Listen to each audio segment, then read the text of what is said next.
দাদা, আপনি কি সমস্যার জন্য এসেছিলেন এখানে? সুগার সুগার ব্যথা, ব্যথা, পায়খানা হয় না? পায়খানা হয় না, শক্ত। আচ্ছা, তাহলে এইগুলো ছিল ব্যথা, ঘাড়ে ব্যথা ছিল হ্যাঁ, সুগার। সুগারের জন্যে।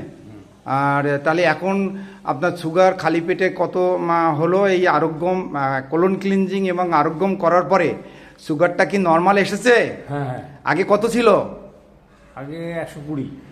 আগে আগে আগে কত আগে থাকতো? আমার ছিল এখানে আসার আগে, এখানে আসার আগে 232। না না, খালি পেটে খালি পেটে 180। 180। আজকে কত হলো? 93। 93। তাহলে নর্মাল হলো। কোলন ক্লিনজিংয়ের কি জিনিস দেখেছেন? আর আরোগ্যম, আরোগ্যম এবং কোলন ক্লিনজিংয়ের কেরামতি, এগুলো টোটালি আপনার ঘাড়ে ব্যথা অনেকটা কমেছে না আগের থেকে?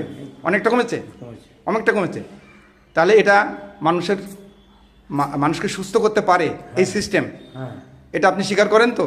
তাহলে দেশের মানুষের জন্য এটা আপনিও বলবেন যে এটা মানুষকে সুস্থ করতে পারে। কোলন ক্লিনজিং যদি নিয়মিতভাবে করা যায়, আর আরোগ্যম, আর তার সাথে সামান্য কিছু মানে সাপ্লিমেন্ট, ব্যাস তাতেই মানুষ সুস্থ হয়ে যাচ্ছে। ঠিক আছে, ধন্যবাদ।